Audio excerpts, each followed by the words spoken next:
Something is out there right now, moving through the darkness between worlds, and its trajectory is pointing directly at us, not past us, not near us, at us. And what makes this different from every other cosmic visitor we've tracked is that this object shouldn't even be able to do what it's doing. It's changing course in ways that violate everything we thought we understood about how dead rocks move through space. December 19th, 2025. Mark that date. Write it down, because that's when 3I Atlas, this massive interstellar wanderer that's traveled incomprehensible distances through the void, will reach its closest point to Earth. Now, I know what you're thinking. You're thinking this is just another asteroid flyby story, another clickbait headline designed to manufacture fear where none should exist. But stay with me, because what's happening right now in real time as observatories around the world track this object, as movement is making some of the most seasoned planetary scientists question their fundamental assumptions about what's natural and what isn't. Right now, somewhere in the space between Mars and Earth's orbit, 3I Atlas is traveling at roughly 60 km/s. That's 134,000 dalton. That's faster than anything humanity has ever launched into space. That's faster than our most advanced rockets, faster than our deepest space probes, faster than anything we've engineered in our entire history of spaceflight. And here's the part that should make you pause. This object is not slowing down the way physics says it should. It's accelerating in directions that pure gravity cannot explain. When astronomers first confirmed 3I Atlas as an interstellar visitor, meaning it originated from beyond our solar system, from another star's neighborhood entirely, they plotted its trajectory using gravitational models refined over decades of planetary observation. Simple physics, predictable paths. The sun's gravity pulls it in a specific curve. It swings around, it leaves. That's how interstellar objects should behave. That's what Oumuamua did back in 2017, the first confirmed visitor from beyond. That's what Boris did in 2019. Clean trajectories, predictable physics. No surprises, but 3I Atlas is different because something happened at perihelion October 30th, 2025, when the object reached its closest point to the Sun, roughly 126 million miles away. At that exact moment when solar heating should have been causing maximum outgassing, when the object should have been behaving exactly as centuries of comet observation have taught us to expect. The acceleration vectors shifted not slightly, not within the margins of measurement error that scientists always account for. They shifted in a way that made independent researchers around the world sit up in their chairs and start recalculating their models at 3 in the morning because something wasn't adding up. And those recalculations revealed something that most mainstream institutions aren't discussing publicly yet. Something that's circulating in research papers and private observatory networks, but hasn't quite reached the evening news.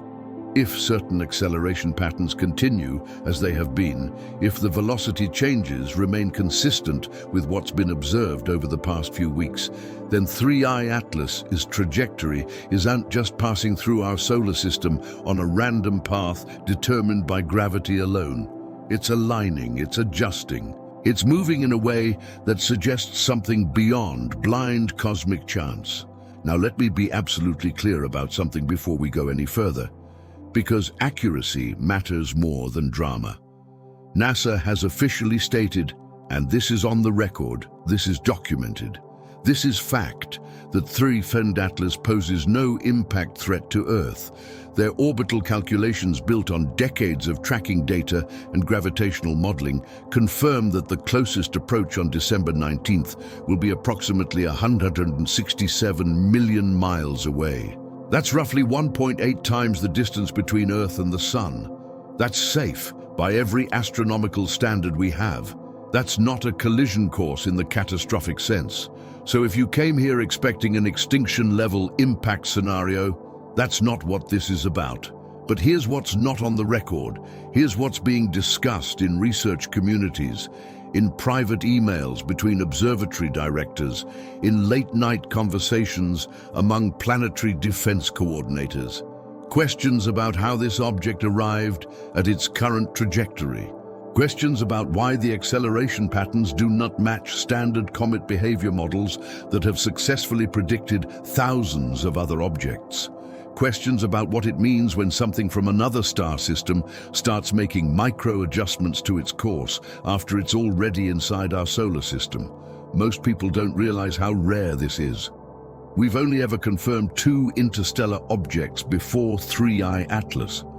2 in all of human history, Oumuamua, which sparked years of debate about whether its cigar shape and unusual acceleration meant it was something other than a natural object. And Borisov, which appeared to be a relatively conventional comet, just one that happened to come from somewhere else. But 3I Atlas is different because unlike those first 2 visitors, this one is moving through our solar system, showing behavior that's making planetary scientists hold emergency video conferences and request additional telescope time from facilities that are already overbooked.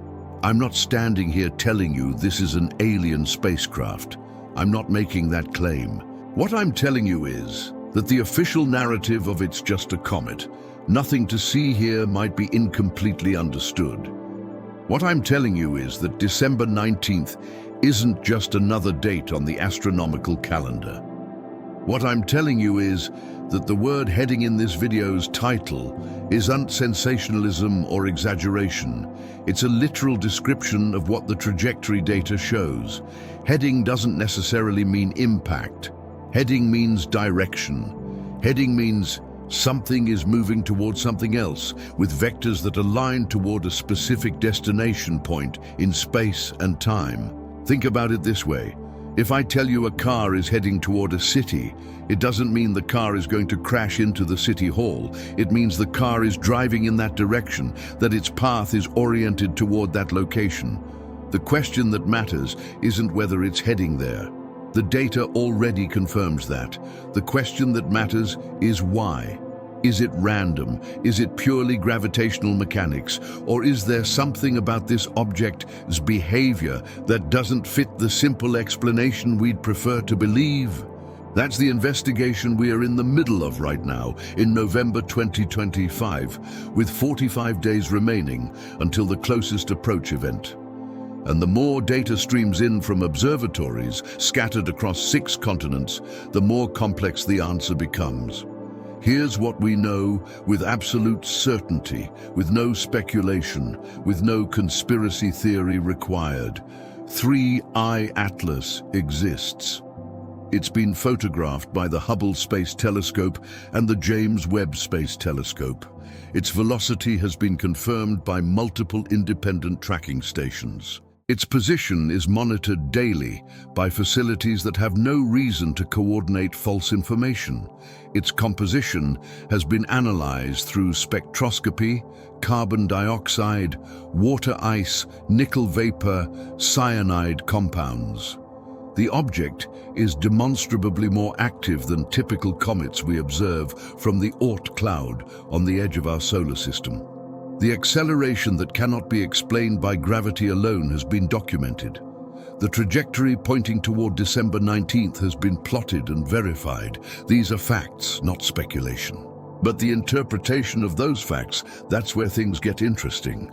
And if you want to understand what's actually happening, what the scientific community is genuinely debating behind the carefully worded press releases, what the real implications are when an object from another star system starts moving in ways our models didn't predict, then you need to stay with me through this investigation. Because by the end of this, you're going to understand what December 19th really represents. You're going to know what the acceleration data actually suggests. You're going to be able to form your own judgment based on evidence and reasoning rather than headlines and fear about whether this is natural phenomenon or something that challenges our understanding of what's possible in the cosmos. If this mystery is already pulling you in, if you can feel that tension between there must be a logical explanation but what if this is something we've never encountered before, then do me a favor right now. Hit that like button. Not for me, not for the algorithm, but because it signals to YouTube that this conversation matters, that you want to see more analysis of real astronomical events that mainstream media outlets are either ignoring or oversimplifying. Drop a comment telling me where you're watching from, what time zone you're in, because I'm genuinely curious whether this story is resonating differently depending on where you are on this planet. And if you want updates as December 19th approaches, as new observational data comes in from telescopes around the world, subscribe right now, because this isn't a story that ends when you close this video. This is a real event unfolding in real time, and the next 45 days are going to provide answers that official channels aren't giving us yet. The truth about where 3i Atlas is actually heading and why it's heading there starts right now. Let me take you inside what's actually happening with 3i Atlas's movement, because this is where the scientific intrigue lives, where the genuine mystery exists beyond headlines and speculation. This is about physics behaving in ways that don't quite match the textbook explanations we've relied on for understanding how comets move through space. And I need to explain this carefully with precision, because complexity is where truth lives, and vagueness is where misunderstanding breeds. Non-gravitational acceleration is a real documented phenomenon. Scientists have observed it in comets for over a century. The term itself is precise. It describes motion that cannot be explained by gravitational forces alone, not by the sun's gravity, not by planetary gravity, not by any gravitational influence we can measure. In the context of comets approaching the sun, the standard explanation is outgassing, and here's how that process works. Comets are essentially frozen debris left over from the formation of solar systems, mixtures of ice and rock and organic compounds. When a comet approaches the sun and solar radiation heats its surface, ice doesn't melt gradually like water in a pot. It sublimates, transitioning directly from solid to gas, skipping the liquid phase entirely. As ice turns to vapor, those gas molecules escape from the comet's surface. And because every action has an equal and opposite reaction, that escaping gas creates a tiny rocket engine effect. The gas jets push outward. The comet experiences a reaction force pushing it in the opposite direction. Over weeks or months, these tiny pushes accumulate, and the comet's trajectory deviates slightly from what pure gravitational calculations would predict. This is well documented. This is understood. This is observed in virtually every comet that's been studied intensively. When mainstream astronomers see an object showing non-gravitational acceleration near the sun, their immediate thought is straightforward. Outgassing textbook behavior, nothing remarkable. But 3i Atlas is showing acceleration patterns that don't fit the outgassing model quite as cleanly as scientists would prefer. And that's what's making this interesting from a research perspective. Not from a sensational perspective, but from a genuine scientific puzzle perspective. According to observations compiled from the Hubble Space Telescope and the James Webb Space Telescope, 3i Atlas has shown sustained non-gravitational acceleration, particularly concentrated around its perihelion passage on October 30th. The magnitude measured is approximately 0.02 millimeters squared. Now, that sounds infinitesimal. That sounds like nothing. 0.002 millimeters squared. But here's what matters. In the vacuum of space, where there's no friction, where Newton's laws operate without atmospheric interference, tiny sustained accelerations compound dramatically over time. If this acceleration pattern continues consistently over 50 days, the mathematical modeling suggests it could change the object's velocity by approximately 86 ms, That's not a catastrophic change. That's not the object suddenly pivots 90 degrees, but it's a subtle, precise adjustment that could nudge orbital vectors just enough to align approach trajectories differently than pure gravitational models would predict. Now, here's where institutional science and independent research begin to diverge in their interpretations. NASA's position, which represents the mainstream scientific consensus, would state that acceleration is explained by outgassing. Comets do this naturally. Water ice vaporizes, carbon dioxide sublimates, and the resulting gas jets create thrust. This is standard comet behavior observed thousands of times. Nothing anomalous, and that's not wrong. Comets absolutely do show non-gravitational acceleration through outgassing. That's verified. That's known. That's routine. But independent researchers analyzing the detailed trajectory data are raising questions about the patterns of that acceleration. Because typical comets show increased outgassing activity near perihelion, when solar heating is maximum, and the outgassing follows predictable patterns based on how solar radiation heats different parts of the rotating comet. The gas jets point away from the sun. The resulting thrust pushes the comet in directions we can calculate based on the comet's rotation and orientation. We've modeled this successfully for decades. Yet 3I Atlas's acceleration shows some directional components that don't align perfectly with where we'd expect outgassing to be concentrated based on solar heating patterns. There's a component, a small but measurable component, that appears oriented in directions that don't perfectly match expected outgassing geometry. Now, this could mean several things, and it's important to consider all of them honestly. First, our model of the comet's internal composition might be incomplete. Maybe there are pockets of more volatile ices beneath the surface that are creating outgassing from unexpected regions. Second, the comet might be rotating in complex ways that create heating patterns we haven't fully accounted for in our models. Third, there might be subsurface pressure building and releasing an outburst rather than steady surface sublimation. Or fourth, something else is creating additional acceleration components beyond standard outgassing. All four possibilities remain scientifically valid. The data suggests an anomaly, something that doesn't fit our standard models perfectly. But anomalies can have multiple explanations. Most mainstream astronomers favor explanations 1, 2, or 3 because they require the fewest new assumptions. Independent researchers suggest that possibility 4 deserves serious investigation because the directional precision of the acceleration vectors shows characteristics that seem almost calibrated. And let me be extremely careful with language here, because this is where scientific discussion can easily be misinterpreted as sensational claims. When I say seems almost calibrated, that is not the same as saying is definitely calibrated. It's not the same as proves intentional maneuvering. It's an observation that something about the acceleration vectors shows a pattern that doesn't fit standard models as well as we'd like. That observation could be explained by natural phenomena we haven't fully understood, by measurement uncertainties we haven't properly accounted for, by astrophysical processes specific to interstellar comets that differ from solar system comets, or by something genuinely anomalous that challenges our current understanding. The critical point is this: we're going to know more in 45 days.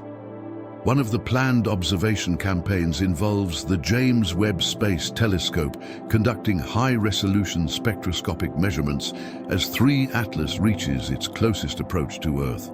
Spectroscopy analyzes light-different elements, and molecules absorb and emit light at specific identifiable wavelengths like fingerprints.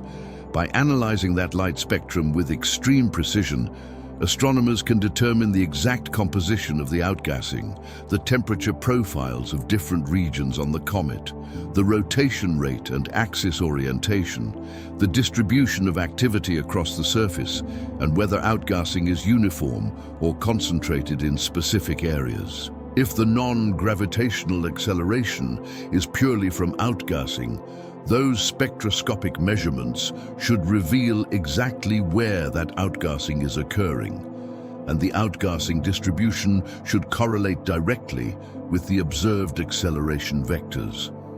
If the spectroscopy shows strong outgassing from sun-facing regions and the acceleration vectors point in directions consistent with that gas release, the outgassing model is confirmed. Mystery solved, natural phenomenon understood. But if the spectroscopy shows something different, if it reveals outgassing patterns that don't match the acceleration directions, if the data shows activity from one region, but acceleration vectors pointing somewhere else, that's when we've confirmed an actual anomaly that standard comet models don't explain. And that's when the conversation necessarily shifts from "is this anomalous" to what could cause this anomaly that we haven't considered. The trajectory data adds another layer to this puzzle. 3. Atlas entered our solar system on a hyperbolic orbit, meaning it's not gravitationally bound to our sun. It came from interstellar space. It will swing through our solar system and it will eventually exit back into interstellar space, never to return. Its approach trajectory could be calculated billions of miles in advance based on its velocity and direction. And here's what some researchers tracking multiple observatories' data have noticed. The slight adjustments to its trajectory, when plotted over time, seem to show progressive refinement toward a specific approach geometry, rather than random variations you'd expect from sporadic outgassing bursts. Progressive refinement could be natural. Continued outgassing, gradually modifying the trajectory along a predictable curve, is exactly what we'd expect from a comet. But some analyses suggest the refinement shows remarkably little variability, remarkably consistent directionality, as if something were making small, continuous adjustments rather than experiencing random bursts of gas release from a rotating, irregularly heated surface. This is scientific debate. This is not established fact. This is not NASA's official position. This is alternative analysis that deserves attention without being presented as proven truth. And it's precisely the kind of analysis that will be tested definitively on December 19th. Because if the acceleration patterns represent intentional micro-adjustments calibrated towards specific approach parameters, we'd expect to observe continued trajectory refinement right up to closest approach. The adjustment vectors would be visible and measurable in telescopic tracking. The precision would slightly exceed what random outgassing variation should produce. Conversely, if the acceleration is purely from outgassing, we'd expect it to diminish after perihelion. Once the object passes its closest point to the sun, solar heating decreases, outgassing should taper off, acceleration should decrease, the trajectory should stabilize into a predictable coasting path determined by velocity and gravity alone. These are testable predictions. These represent observable differences. In less than 2 months, we'll have data that shows which model matches reality. And that's when this transitions from speculation to scientific confirmation or falsification of competing hypotheses. Let me be very specific about what December 19th, 2025 actually represents, because precision kills misinformation and vagueness breeds conspiracy theories. December 19th is the date of closest approach to Earth, not closest to the Sun that already happened on October 30th at perihelion, not closest to the solar system. There's no single point that represents that. Closest to Earth specifically, and closest is a critical word here because it doesn't mean threatening. It doesn't mean dangerous. It means most observable. It means the optimal window for gathering detailed scientific data. It means the point where our telescopes, our spectroscopic instruments, our tracking systems can examine this object with maximum clarity. The distance at closest approach has been calculated at 1.8 astronomical units. Let me translate that into terms that make intuitive sense. 1 astronomical unit is the average distance from Earth to the Sun, approximately 93 million miles or 150 million kilometers. 1.8 astronomical units means 3 Ia Atlas will pass at roughly 167 million kilometers from Earth, approximately 269 million kilometers. To put this in perspective that grounds it in something tangible, the International Space Station orbits about 250 miles above Earth's surface. The Moon orbits at roughly 240,000 miles away. Communication satellites in geostationary orbit sit at about 22,000 miles. 3 Ie Atlas, at its closest approach, will be approximately 167 million man-years away. That's roughly 700,000 times farther from Earth than the Moon. That distance is not a threat in any physical sense. NASA has confirmed this repeatedly. The European Space Agency has confirmed it. Independent orbital mechanics calculations performed by universities and private observatories worldwide confirm it.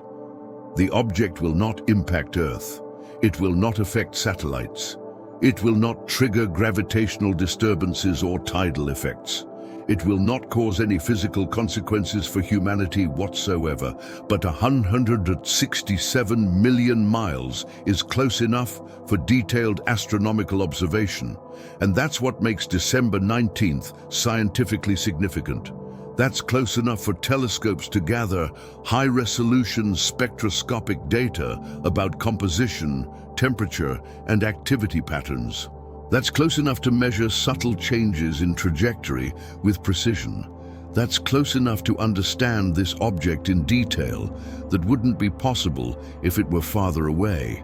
And critically, it's close enough that if something anomalous is happening with its movement, if there are trajectory adjustments occurring that don't match natural comet behavior, we'll be able to observe and document them definitively. The geometry of this approach matters because it reveals something about intentionality versus randomness. If 3 Ie Atlas was simply a natural comet on a random hyperbolic trajectory through our solar system, its path would be essentially a predetermined curve based on gravitational calculations and the velocity it entered with. If it's experiencing only natural outgassing, that would create some trajectory modifications, but those modifications would follow patterns we've observed in thousands of other comets. If something else is happening, if there are micro-adjustments occurring that show precision beyond what random gas jets should produce, those adjustments would need to reach their maximum measurable effect near the object's point of closest approach to Earth, because that's when our instruments can detect minute changes with the greatest accuracy. So, December 19th becomes scientifically interesting precisely because it's the moment when multiple conditions align. The object reaches its closest point to Earth, allowing maximum telescopic resolution. Multiple independent observatories across different continents can simultaneously track any trajectory changes, eliminating measurement errors through cross-verification. Spectroscopic analysis can reveal active outgassing patterns with maximum clarity because the object is near enough for detailed light analysis. If the object is performing deliberate approach refinement rather than coasting on a trajectory modified only by random outgassing, those final adjustments would be most clearly measurable during this window. And because the object is moving at relatively consistent velocity rather than accelerating or decelerating dramatically, any additional acceleration vectors would stand out clearly against the baseline motion. This is why December 19th is being positioned as significant in certain research communities, but not for the reasons that sometimes circulate on social media. It's not Impact Day, it's not Encounter Day in any threatening sense. It's maximum data clarity day. It's the observation milestone when we get our clearest, most detailed look at this visitor from beyond our solar system. Here's what will actually happen on December 19th. Assuming normal observing conditions and clear weather at key telescope locations, NASA's Deep Space Network, consisting of radio antenna facilities in California, Spain, and Australia, will track the object's precise position using radio triangulation methods that can determine location within a few kilometers across hundreds of millions of miles. The James Webb Space Telescope, assuming its observation schedule permits and no higher priority targets preempt the time, will conduct high-resolution spectroscopy, analyzing the specific wavelengths of light reflected and emitted by the object to determine composition, temperature distribution, and outgassing characteristics. The Hubble Space Telescope will track visual brightness changes and any evolution in the structure of the coma, the cloud of gas and dust surrounding the nucleus. Ground-based observatories around the world will coordinate their observations, combining data into shared databases that allow for comprehensive analysis from multiple viewing angles. Amateur astronomers with sufficiently powerful equipment will attempt their own observations, contributing to the distributed network of data collection, and planetary scientists will compare the observed trajectory at closest approach with the predicted trajectory, measuring any deviations with precision down to single kilm across interplanetary distances. If the object appears at the predicted position, calculated from gravitational models and standard outgassing estimates that confirms our current understanding, that validates the natural comet hypothesis that closes this chapter of investigation, by demonstrating that our physics and our models accurately describe what's happening. Mystery resolved. Unusual but ultimately explicable interstellar comet. But if the object shows trajectory deviation from predictions, if that deviation aligns with what researchers like Aviv and others have been calculating based on the assumption of additional acceleration beyond outgassing, if the spectroscopic data reveals outgassing patterns that don't correlate with the observed acceleration vectors, then December 19th becomes the moment when the conversation necessarily shifts from probably natural to something doesn't match our models, and we need to understand why that distinction matters enormously for how we think about interstellar visitors going forward, because it determines whether our current understanding of cometary physics is complete or whether we're missing something significant about how objects from other star systems behave when they enter our solar neighborhood. Now let me address something directly, because there are discussions happening online that need to be clarified.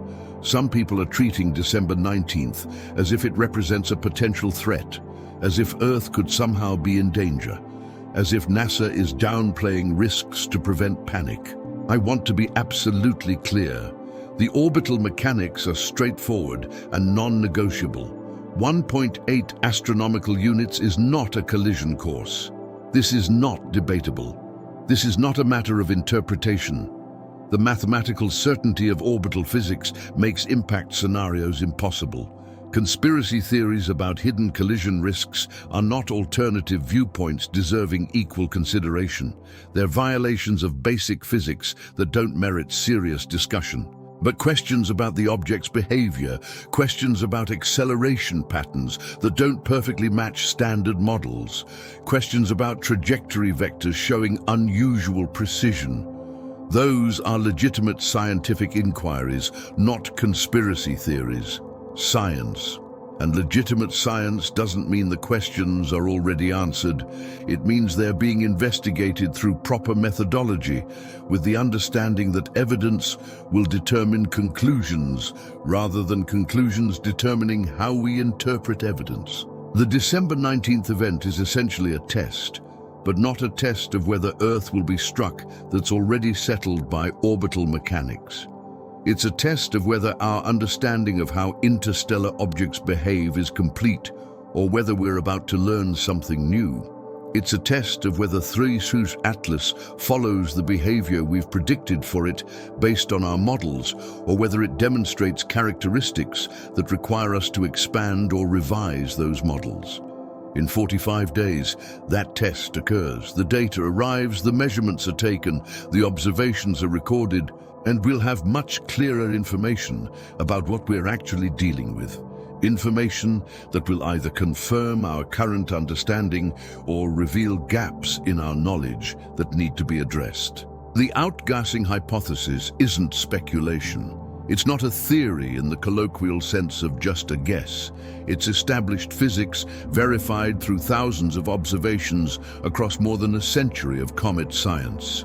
Let me explain why most planetary scientists confidently point to outgassing as the explanation for 3I Atlas is non-gravitational acceleration, because the reasoning is actually quite sound and deserves to be understood properly before we consider whether it might be incomplete. Comets are essentially frozen remnants from the formation of solar systems, agglomerations of ice, rock, dust, and organic compounds that never got incorporated into planets.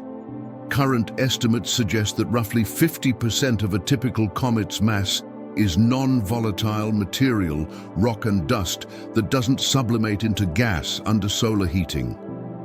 The other portion consists of volatile ices, primarily water ice, but also carbon dioxide, methane, ammonia, and various other compounds that transition directly from solid to gas when heated sufficiently. When a comet approaches the Sun within a certain distance, typically around 5 astronomical units. For most observed comets, solar radiation begins heating the surface. The ice doesn't melt gradually like water warming in a pot. At the low pressures of space, it sublimates, transitioning directly from solid phase to gas phase without passing through liquid. And here's what's crucial to understanding why outgassing creates acceleration. The sublimation process is not uniform. It's not like a block of ice evaporating evenly on all sides. Sublimation happens first and most vigorously where the surface is warmest. Solar radiation heats the sun-facing hemisphere more intensely than the dark side. Different ices have different sublimation temperatures. Carbon dioxide ice might begin sublimating while water ice remains frozen, creating layered release of different gases. The rotation of the comet means different regions cycle through periods of intense solar heating and cold darkness, creating temporal variations in outgassing activity. Dust and rock on the surface can act as insulation, preventing underlying ice from sublimating until enough solar heating penetrates deeper or until the insulating layer is disrupted by thermal stress fractures. The result is that gas doesn't escape uniformly from all directions. Instead, it escapes in jets and plumes, often concentrated in specific active regions where conditions favor sublimation. These gas jets, as they expand rapidly away from the comet's surface, create reaction forces. Newton's third law operates perfectly in space. The action of gas molecules streaming outward in one direction produces a reaction force pushing the comet in the opposite direction. That push is tiny for any individual molecule, but when billions of molecules are escaping per second, the cumulative force becomes significant enough to measurably alter the comet's trajectory. Over weeks or months, these forces accumulate, and the comet's path deviates from what purely gravitational calculations would predict. This is standard cometary physics. This is expected behavior. This is observed in virtually every comet that's been studied with sufficient detail. When mainstream astronomers observe 3I Atlas showing non-gravitational acceleration near perihelion, and specifically near perihelion, when solar heating peaks, their immediate logical conclusion is textbook outgassing behavior. The pattern matches historical observations. The timing aligns with solar heating cycles. The magnitude falls within expected ranges for a comet of the estimated size and presumed composition. By Occam's razor, the principle that simpler explanations, requiring fewer additional assumptions, are generally more likely to be correct. outgassing is the reasonable default position. And honestly, mainstream astronomers aren't wrong to adopt that position. The evidence does support it. The physics is well understood, the precedent is extensive, it's the most parsimonious explanation available. But there are some observational details that don't fit the outgassing model quite as cleanly as scientists would ideally prefer. And this is where the discussion becomes genuinely interesting from a research perspective, rather than just a confirmation of known physics.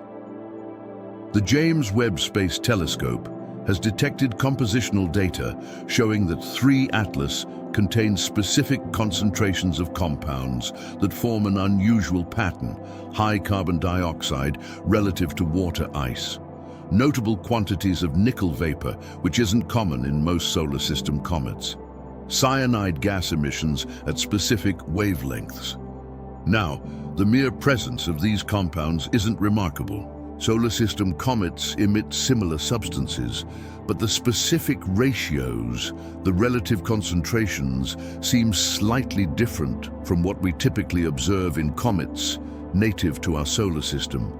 Whether this simply reflects different formation chemistry from a different stellar nursery, or whether it indicates something more unusual about this object's nature remains under investigation.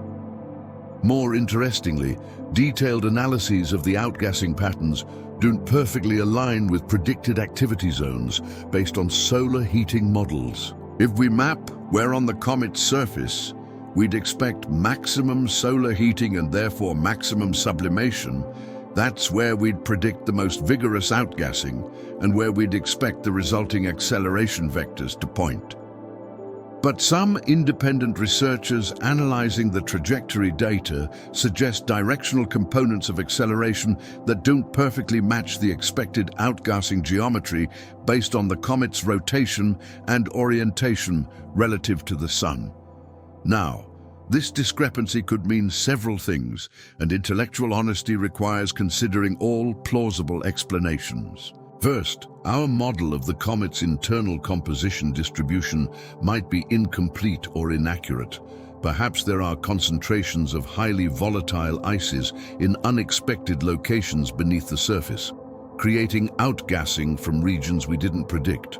Second, the comet might be rotating in complex ways, perhaps tumbling rather than rotating smoothly around a single axis, creating heating patterns more complicated than our models currently account for. Third, there might be subsurface heating, creating pressurized pockets that erupt violently and irregularly rather than steady surface sublimation, producing acceleration in directions that don't match surface heating patterns. Or fourth, something might be creating additional acceleration components beyond standard outgassing processes.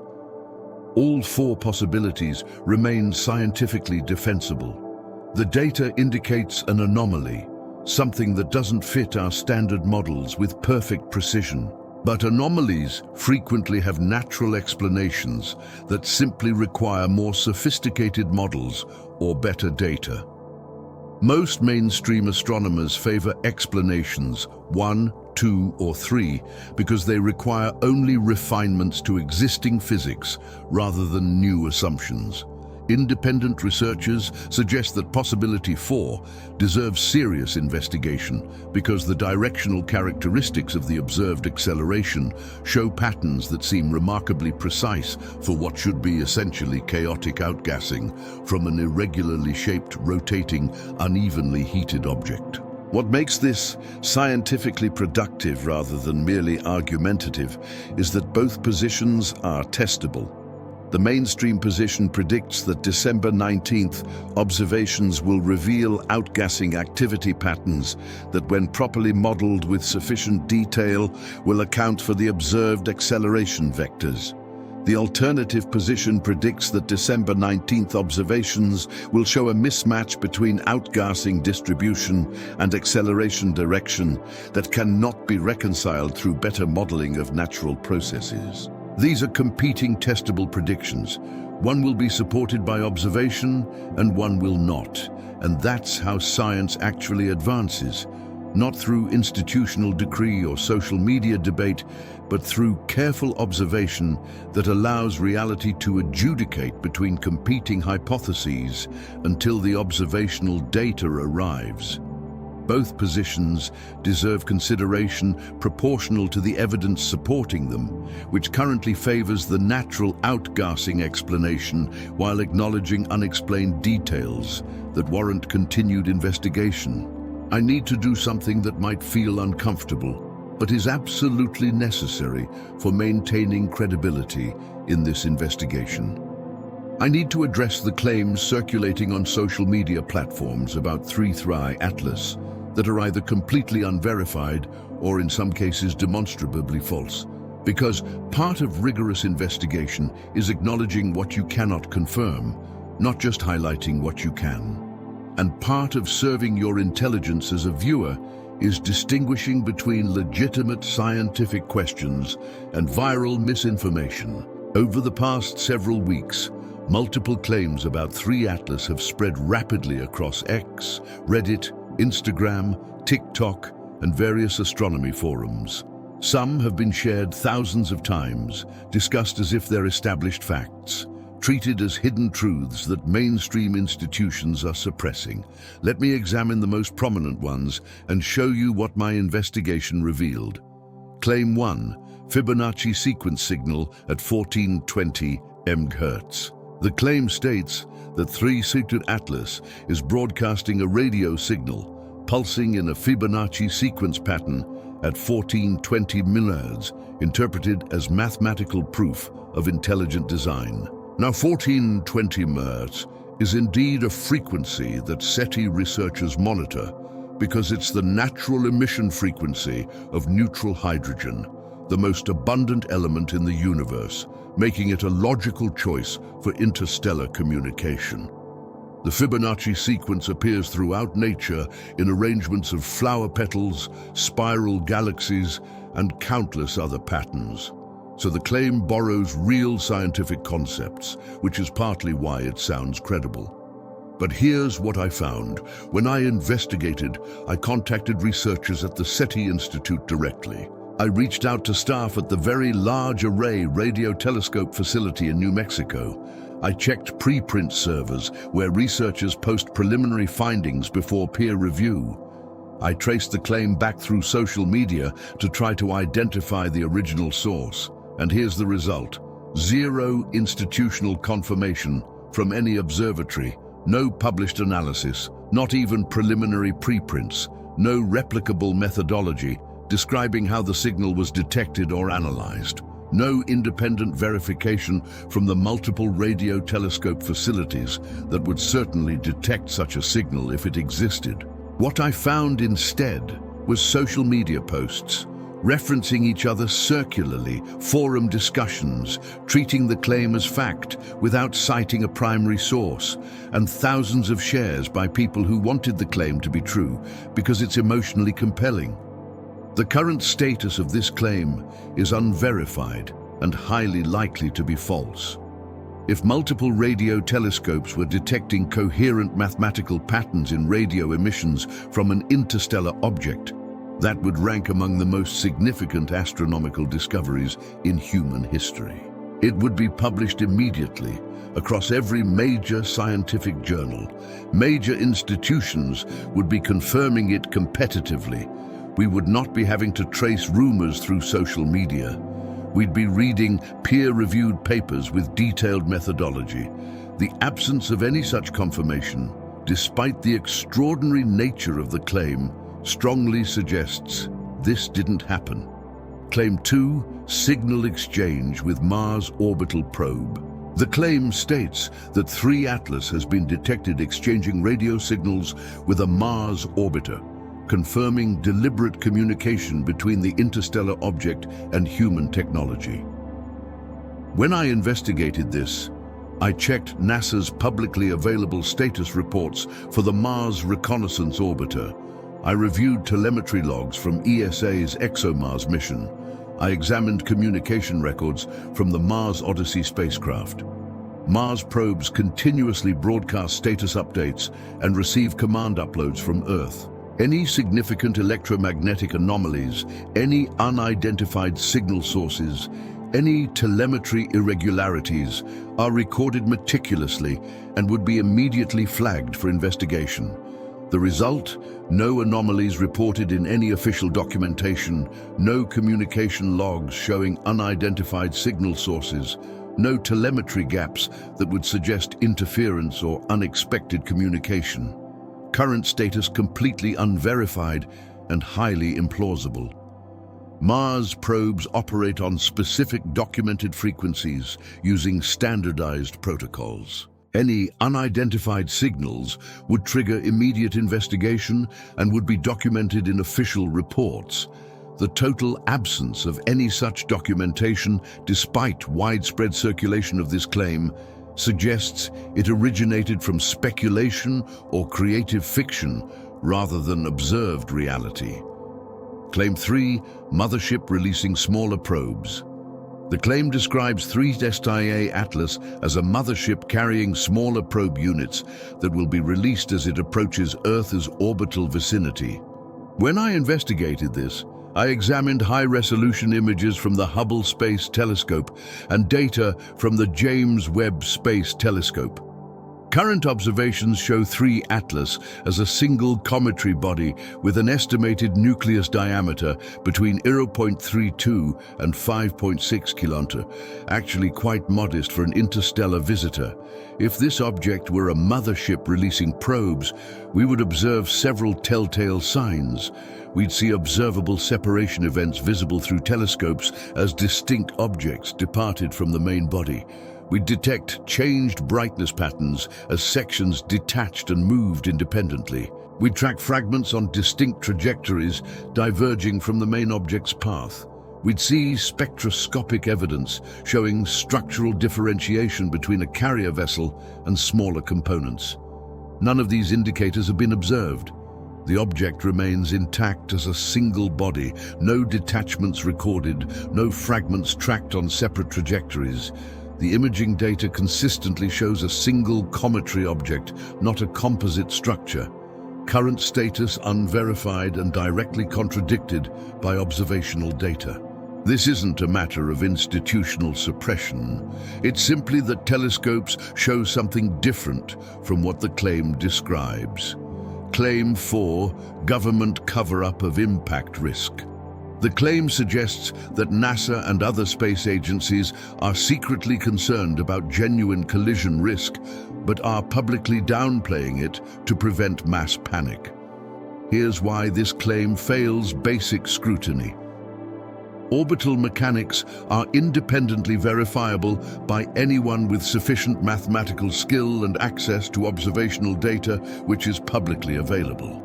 Multiple space agencies in different countries with different political interests track objects independently. Private observatories and universities conduct their own observations. Amateur astronomers with relatively modest equipment can verify trajectory calculations. If there were genuine collision risk, it would be impossible to conceal because multiple independent observers would calculate it separately. It would be unnecessary to conceal because planetary science operates with transparency on these matters as a fundamental professional norm. It would be contrary to institutional incentives because space agencies build public support and funding through accurate predictions and effective planetary defense, not through deception. And it would be detectable through multiple technical means: gravitational calculations, radar observations, momentum transfer measurements that cannot be falsified across numerous independent facilities. Current status contradicted by independently verifiable data and basic logic. This claim requires an implausibly vast conspiracy, coordinating thousands of scientists across dozens of countries and institutions, all maintaining perfect silence despite having no clear motive to do so. Dismissing this isn't suppressing inquiry. It's recognizing the distinction between genuine uncertainty and logistical impossibility. So what is actually uncertain? What are the legitimate scientific questions that remain unresolved? The outgassing versus alternative acceleration explanation remains a live debate with multiple models that could plausibly fit the data. The precise internal composition and structure of the object remain partially unknown, pending higher resolution spectroscopy. The specific data we'll gather on December 19th could potentially reveal anomalies or could confirm standard behavior. That outcome is genuinely uncertain. The long-term implications for our understanding of interstellar objects and cometary physics could involve learning something significantly new or could simply refine existing models. That too remains to be determined. These represent actual scientific uncertainty, where evidence permits multiple interpretations and further observation is required to distinguish between them. This is entirely different from conspiracy theories that require hidden coordination, suppressed evidence, and incentivized silence across vast networks of independent actors. 3. IA Atlas falls into the category of legitimate scientific investigation, not conspiracy speculation. And maintaining that distinction is crucial for understanding what's actually happening versus what people wish were happening. Now, I want to do something carefully, something that requires intellectual honesty and clear framing. I want to explore what it would actually mean if 3 Atlas turned out to be an intentionally guided object rather than a natural comet. Not because I'm predicting that outcome, not because current evidence strongly supports it, but because thinking through implications is how we process possibilities responsibly. And this possibility, however unlikely it may be, carries implications worth understanding. Let me establish the scenario we're exploring. Suppose that on December 19th, detailed observations reveal that 3I Atlas trajectory shows precision alignments that statistically exceed what outgassing variation should naturally produce. Suppose spectroscopic data shows outgassing patterns that do not correlate properly with the observed acceleration vectors, despite sophisticated modeling attempts. Suppose the object demonstrates evidence of course corrections that appear calibrated towards specific geometric relationships with Earth's position, rather than random perturbations from chaotic gas release. And most significantly, suppose subsequent detailed analysis confirms that the object could have been on an impact trajectory if it had maintained its initial velocity and direction, but made precise corrections ensuring safe passage at exactly 1.8 astronomical units. This scenario is extremely unlikely based on everything we currently understand. But let's examine what it would mean if observation were to support it. Implication 1. Confirmation of interstellar technological capability. If 3I Atlas were confirmed as a deliberately guided probe, the most immediate implication would be technological rather than necessarily about contact or threat. It would confirm that interstellar travel with course correction capability is not merely theoretical, but achievable. A civilization capable of sending a probe across light years while maintaining guidance systems that function after potentially thousands or millions of years of travel possesses technology that vastly exceeds current human capability. But that doesn't necessarily make it incomprehensible or magical. Human technology has advanced from the Wright brothers' first flight to landing rovers on Mars in barely more than a century. If we extrapolate human technological advancement across even 1,000 years, let alone the tens of thousands or millions of years that a civilization capable of routine interstellar exploration might have been developing, the capability to guide a probe toward another star system transitions from speculative to plausible. This wouldn't prove that aliens are visiting Earth, but it would establish that visiting is physically possible, that the universe permits civilizations to develop such technology, and that changes the fundamental calculus of what we should expect to encounter as we expand our own observational capabilities. Implication 2. Contact methodology and intent assessment. If a civilization capable of interstellar travel wanted to make contact, what would their approach look like? They certainly wouldn't aim for impact. That's not contact, that's aggression, and it's strategically counterproductive. If your goal is communication or information gathering, contact through technology sufficient for interstellar travel would more likely involve observable approach without hostile intent. A trajectory that comes close enough to be noticed and studied, but maintains safe distance. An approach that provides opportunity for the contacted civilization to observe and respond without feeling immediately threatened. An encounter geometry that demonstrates capability while maintaining non-aggression. A closest approach of 269 million kilometers fits that profile remarkably well. It's close enough that our best instruments can gather detailed data. It's far enough that there's no plausible physical threat.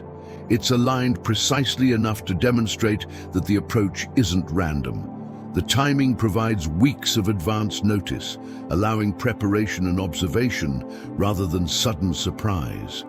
If someone wanted to introduce themselves from another star system in a way that says we're here, we're capable, we're not hostile, this would be a reasonable way to structure that introduction. Again, that doesn't mean this is what's happening. It means that if something like this were to happen, this is approximately how we might expect it to look based on logical reasoning about how technologically advanced civilizations might approach first contact scenarios.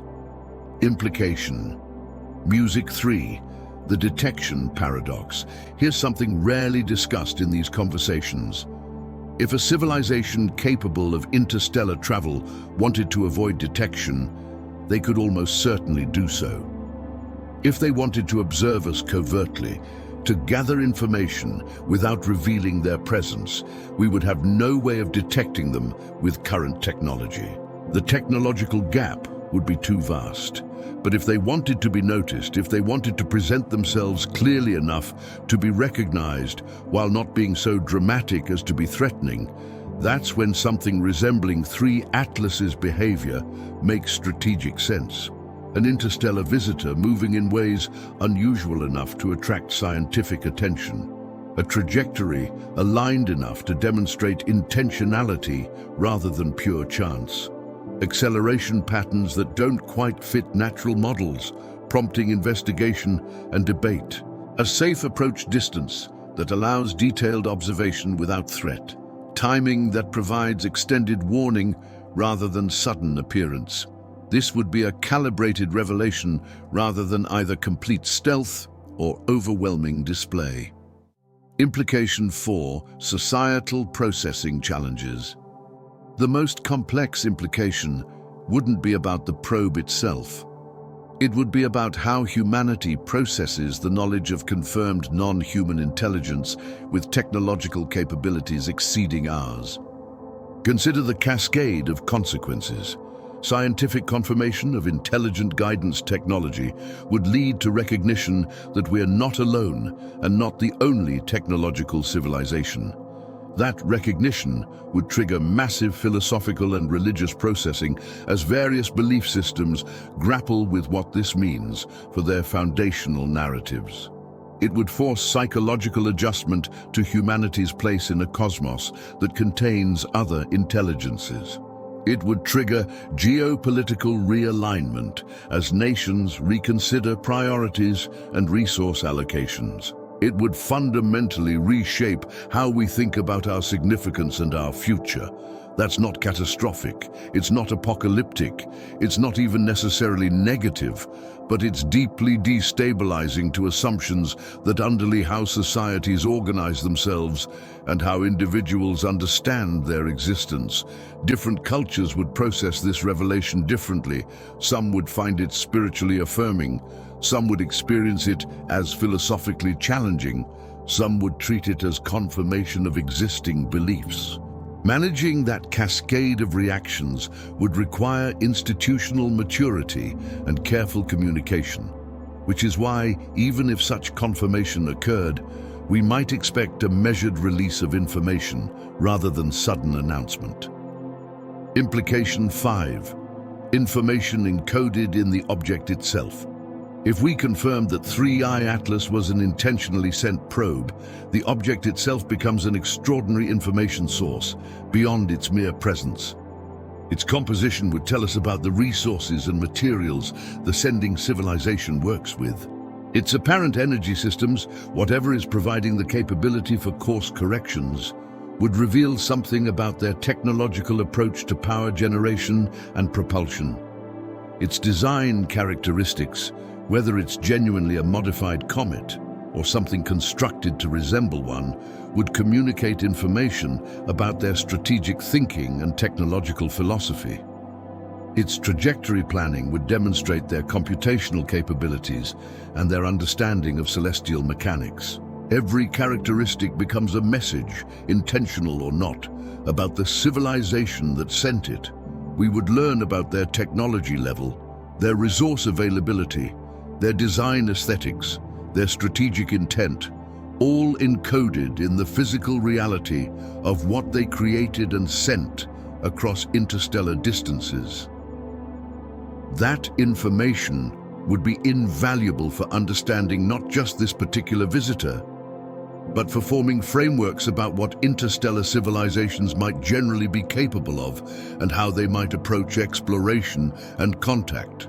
Implication 6. Long-term strategic adjustment. If confirmed as artificial, an interstellar probe wouldn't change immediate day-to-day human existence. Earth wouldn't suddenly face threats. Humanity wouldn't need emergency protocols. Daily life would continue largely as before. But strategic planning frameworks would necessarily change. Space agencies would likely increase investment in telescopic monitoring systems and early detection networks. Because if one interstellar visitor arrived relatively unannounced, more might follow. There would be renewed investment in communication infrastructure capable of interstellar distances.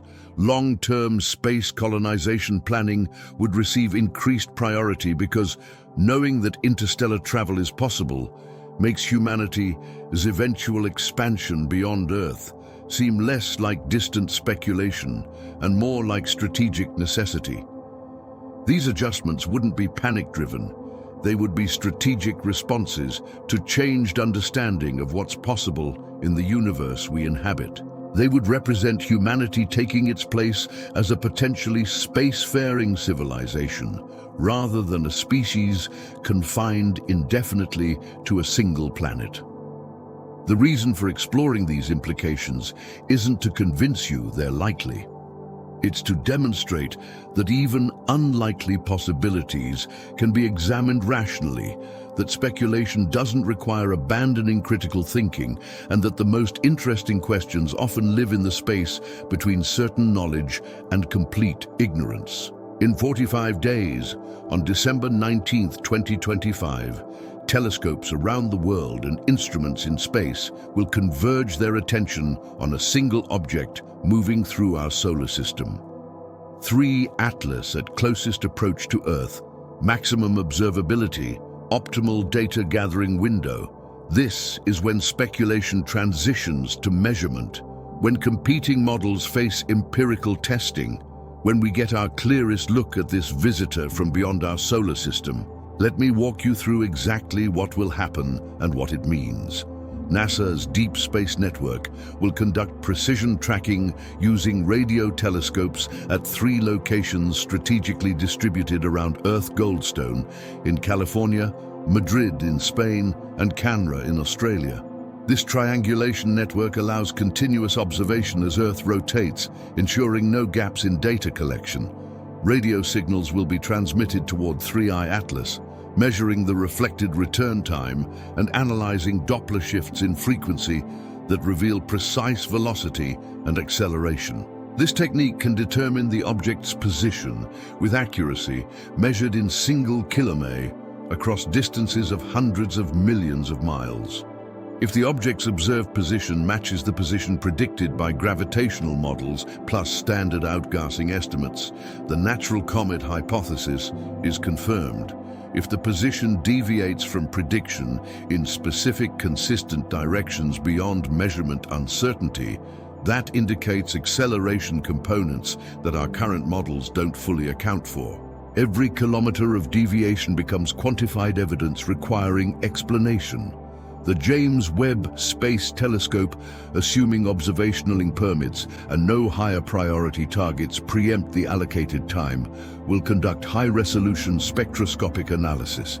This technique splits light into its component wavelengths, revealing which elements and molecules are present based on which specific wavelengths are absorbed or emitted. By analyzing light from 3 atlas with extreme precision, astronomers can determine the carbon to oxygen ratios that provide clues about formation environment. The velocity vectors of outgassing that show which surface regions are sublimating most actively. The temperature profiles across different regions that indicate heating distribution, and any unexpected spectral features that don't match standard comet composition. This spectroscopic data answers the central question driving current debate. Where is outgassing actually occurring? And do those locations correlate properly with the observed acceleration directions? If the comet shows strongest outgassing activity from sun-facing regions that recently experienced maximum solar heating, and if the resulting acceleration vectors point in directions consistent with gas jets from those regions, then the outgassing model is confirmed.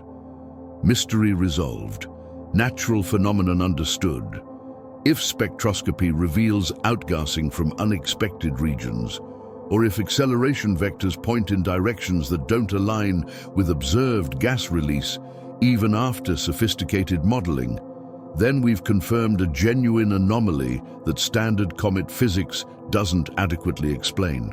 The Hubble Space Telescope will contribute visual wavelength observations, tracking any changes in brightness that might indicate increased or decreased activity, monitoring the structure of the coma, the cloud of gas and dust surrounding the nucleus for symmetries or evolution that would indicate directional outgassing, and watching for any evidence of fragmentation or structural changes that would fundamentally alter our understanding of what this object is. Ground-based observatories across 6 continents will coordinate their observations, providing redundancy that eliminates weather-dependent failures at any single site, offering multiple independent measurements that can be cross-validated to eliminate instrument errors, and contributing diverse data from facilities with different capabilities and specializations. This distributed network means that December 19th observations don't depend on any single telescope or institution. The data will come from dozens of independent sources that would all need to be wrong in the same way for conclusions to be mistaken. The European Space Agency will contribute historical comparative data from missions like Giotto that flew past Hall's comet and provided detailed in situ measurements of cometry, structure, and activity.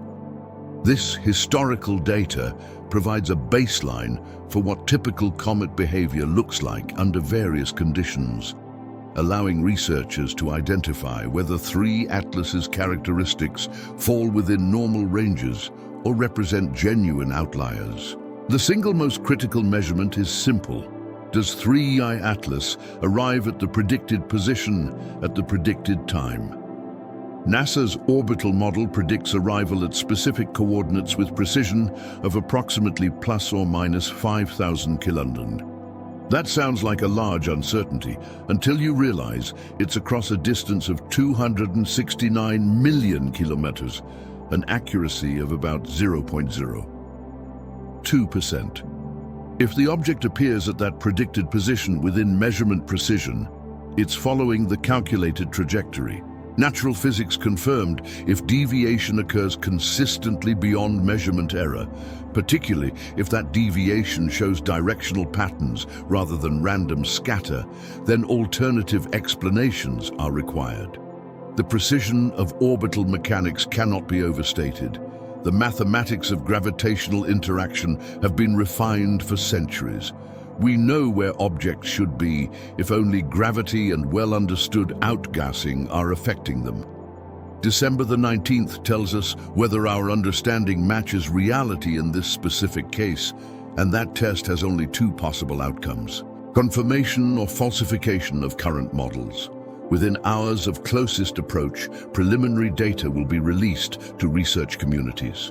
Within days, observatories will publish initial findings and raw data for independent analysis. Within weeks, coordinated analysis integrating observations from multiple facilities will produce comprehensive conclusions. Within months, peer-reviewed papers will present detailed methodology and findings to the broader scientific community. This entire process will be transparent, documented, and subject to independent verification. This is how science operates when it's functioning properly, not through institutional decree or hidden knowledge, but through open data and competitive analysis, where the best interpretation of evidence wins through demonstrable accuracy. December 19th isn't testing whether impact is possible. Orbital mechanics already conclusively ruled that out. It's testing whether outgassing explains the observed acceleration, whether interstellar comets follow the same physics as solar system comets, whether our planetary science models are complete or require refinement, whether we understand these visitors as well as we think we do. All legitimate questions, all answered through observation, all contributing to human knowledge, regardless of which answer proves correct. Let me close this investigation by discussing something that often gets overlooked in conversations about frontier science. How to think productively when facing genuine uncertainty, because that's what 3 Atlas fundamentally represents.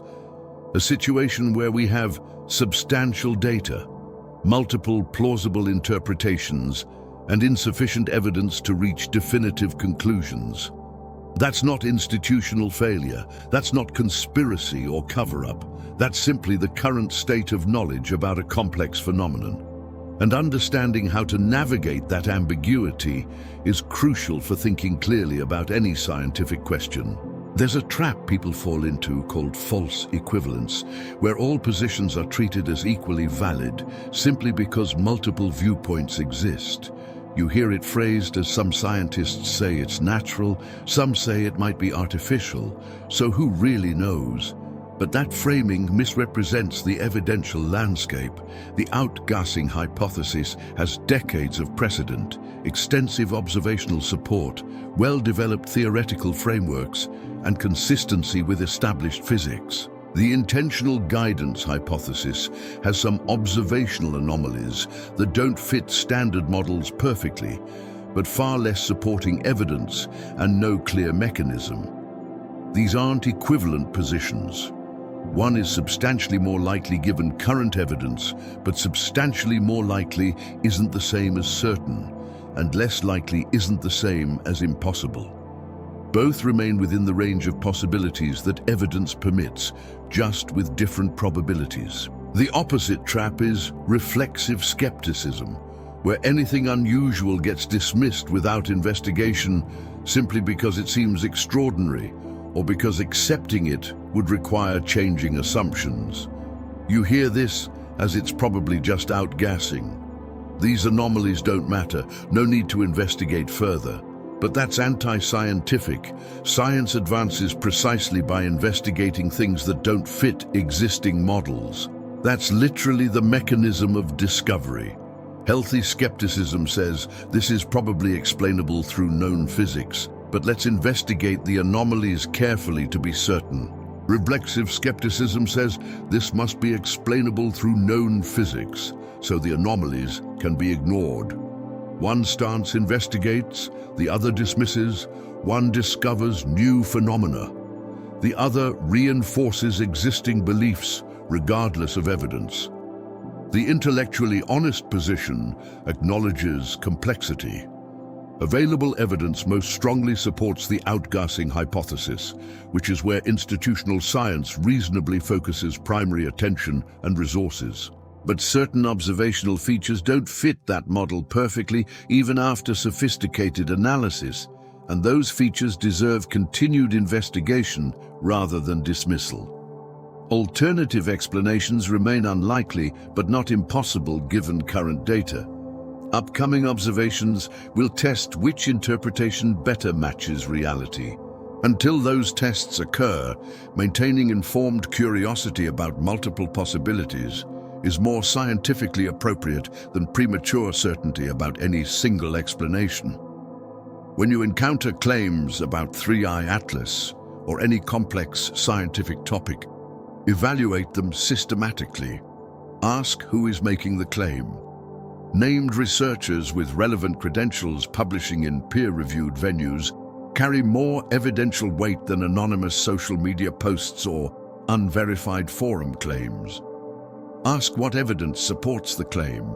Direct observational data constitutes strong evidence. Mathematical calculations with transparent methodology constitute moderate evidence. Appeals to authority without underlying data constitute weak evidence. Circular reasoning, where claims reference only other claims without grounding an observation, constitutes no valid evidence. Ask whether anyone has attempted to falsify the claim. Good science makes predictions that could potentially be proven wrong. If no possible observation could falsify a claim, it's not scientific hypothesis. It's unfalsifiable belief. Apply this framework specifically to Three-Eye Atlas claims. The outgassing hypothesis comes from credible institutional sources like NASA and ESA, is supported by strong historical and observational evidence, makes falsifiable predictions about December 19th observations, and deserves high confidence while acknowledging it's not absolutely proven.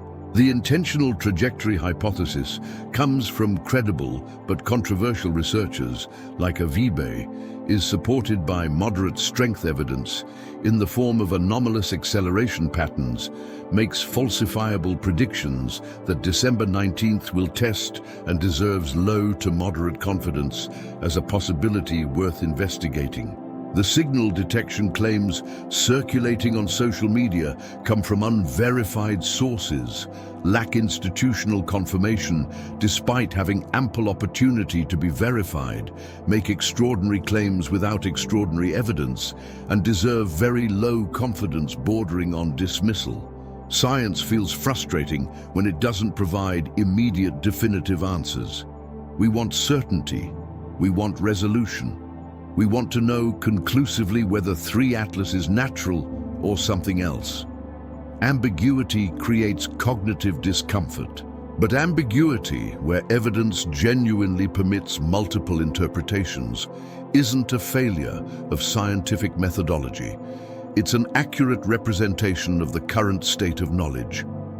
The scientific method handles this perfectly through hypothesis generation, careful observation, and comparison of predictions to measured reality. If evidence initially supports multiple explanations, you design observations that can distinguish between them. That's not confusion. That's the precision of not claiming to know more than evidence supports. December 19th provides exactly that distinguishing observation for Three Atlas. Until then, acknowledging we don't yet know with certainty is more intellectually honest than false confidence in either direction. Your responsibility as a consumer of scientific information is to ask critical questions. Is this source claiming certainty beyond what evidence supports? Is this analysis dismissing legitimate questions without proper investigation? Is this narrative using fear or excitement to bypass critical thinking? Is this claim presenting unverified speculation as established fact? Does this presentation acknowledge uncertainty appropriately where uncertainty genuinely exists? If your answers concern you, that content is probably prioritizing engagement metrics over accuracy. Science advances when audiences think critically about sources, evidence, and reasoning rather than simply accepting whatever narrative feels most compelling or align with existing beliefs. We are standing at the edge of an answer. 45 days separate us from the moment when 3 Atlas reaches its closest approach to Earth. When speculation faces measurement, when competing hypotheses confront observational testing, the questions we've explored throughout this investigation, natural comet following understood physics or anomalous behavior requiring new explanations, are about to receive substantially clearer data than we currently possess. This isn't prediction. This isn't prophecy. This isn't fear-mongering about catastrophes that orbital mechanics already ruled impossible. This is observational science approaching a critical data point. Multiple institutions, thousands of researchers, millions of measurements, and a moment when evidence either confirms our understanding or reveals gaps requiring new investigation. What happens on December 19th isn't the conclusion of inquiry. It's a milestone. It's measurement. It's a test where results might confirm existing models, might require refinement of those models, or might reveal entirely unexpected characteristics that generate new questions we haven't yet considered. That's how the scientific process functions. That's how humanity gradually learns about the cosmos we inhabit. That's how we progressed from thinking Earth was the center of everything to understanding we're part of a vast universe we're only beginning to comprehend. 3I Atlas will pass at its closest point. Instruments will gather data. Researchers will analyze findings. Scientific communities will debate interpretations. And will understand interstellar visitors incrementally better than we did before. That's the actual story, not conspiracy, not hidden threats, but the patient accumulation of knowledge through careful observation. But here's what I want you to remember as December 19th approaches. This investigation doesn't end when this video ends. The story continues as new observational data emerges over the next 45 days. The story continues as preliminary findings are published. The story continues as you engage with evidence and form your own reasoned conclusions. You can be part of this process not as passive audience consuming entertainment, but as active participant thinking critically about real scientific questions unfolding in real time. Science isn't something that happens to you. It's something you engage with through curiosity, through critical evaluation of claims and evidence, through willingness to hold multiple possibilities simultaneously until data distinguishes between them. 3I Atlas provides an opportunity for exactly that kind of engagement, a real astronomical object, real observational data, real scientific debate, real opportunity to practice scientific thinking about genuine uncertainty.